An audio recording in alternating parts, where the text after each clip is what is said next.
Hey guys, Sahel here. Last episode I asked people in the streets of Manchester to draw me a terrorist, and we got some interesting and should we say creative responses. I'm not a good drawer. That's alright, don't worry man, just do what you can. It's like a bit like anime, isn't it? She's Goku!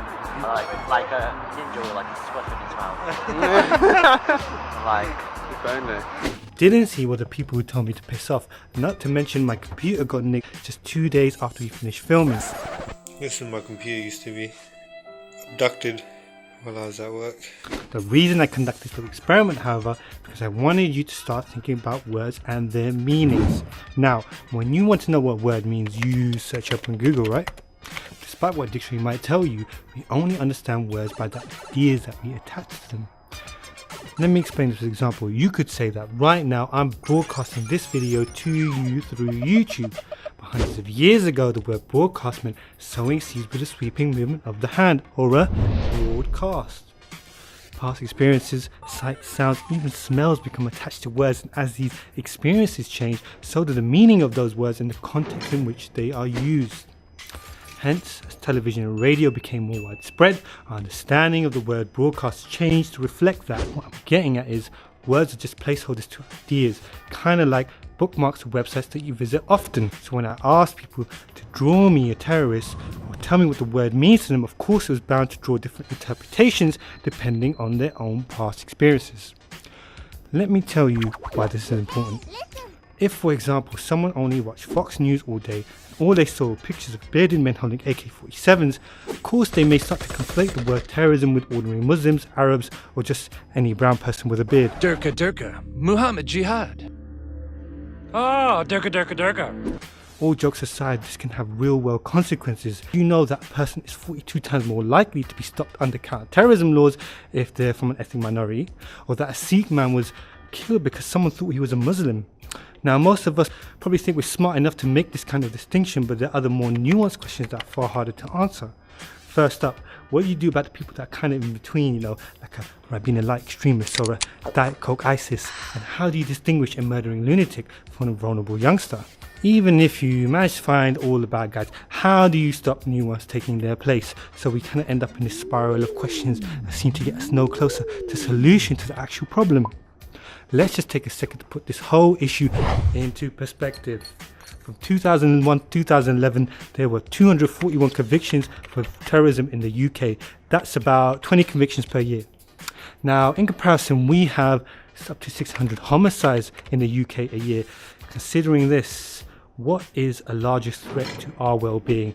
Just how far we need to go to catch these particular bad guys, and what are the consequences for our civil liberties? We're trying to find a needle at a haystack inside an even bigger haystack, and it's going to be far more complex than you might think.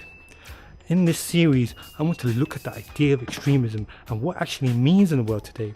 I want us to explore its causes and symptoms so that we can try and make sense of what's happening at home and abroad.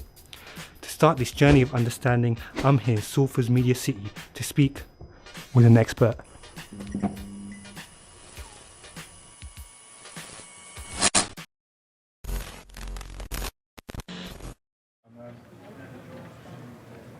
So Rizwaan, what's your full title? What do you do then? I'm a lecturer in social science at Edge Hill University. I specialise in the study of political violence and terrorism. So you saw our last episode, right?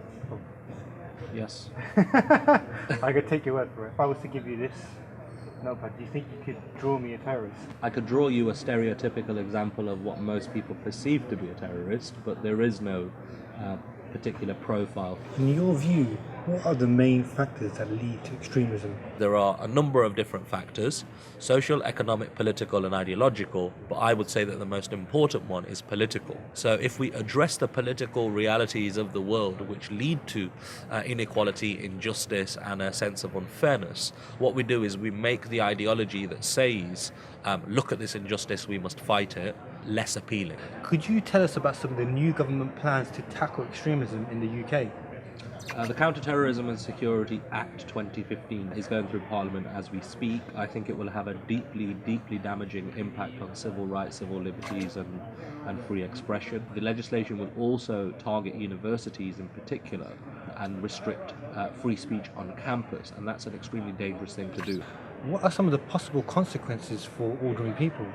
Policies introduced in the name of countering terrorism and increasing security are initially applied to a particular subset of the population, but quickly find themselves being implemented towards the wider population in order to monitor, control, and repress dissent and civil rights and liberties. A piece of technology it's called Automated Number Plate Recognition Technology, ANPR, was initially introduced in order to counter the threat from the Irish Republican Army, the IRA, during the height of the Troubles. But what we essentially find now is if we look on the back of many, many police vehicles, for example, we see a camera on the back, which is an ANPR camera. We also see ANPR technology planted on lampposts in many, many cities and many, many areas. So there is a prime example, just one example of how something initially introduced to deal with the threat, a very serious threat of political violence, has quickly been implemented towards the general population. So therefore the general population may feel like they are not going to be affected by this, but slowly and gradually they will.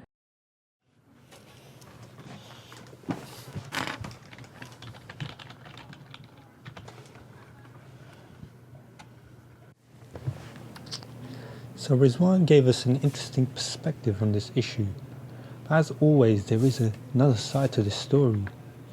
What would the victims of terrorism have to say about this? Or those families who've had children go to Syria? There are those that make the case that these laws could save lives, and it'd be unfair of us not to explore this side of the debate also. The problem here is the conflicting judgments we make when it comes to ideas of right and wrong.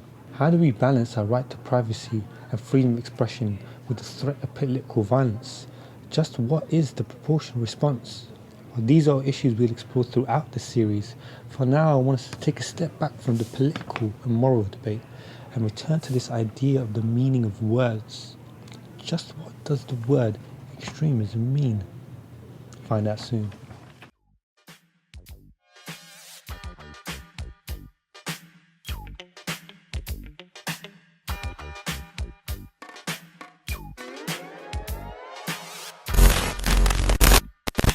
This is your night. We're going to work really, really hard to give you a good night. If you think it's been worth it, then you can pay. Why is Record Store Day important? Because we make a lot of money.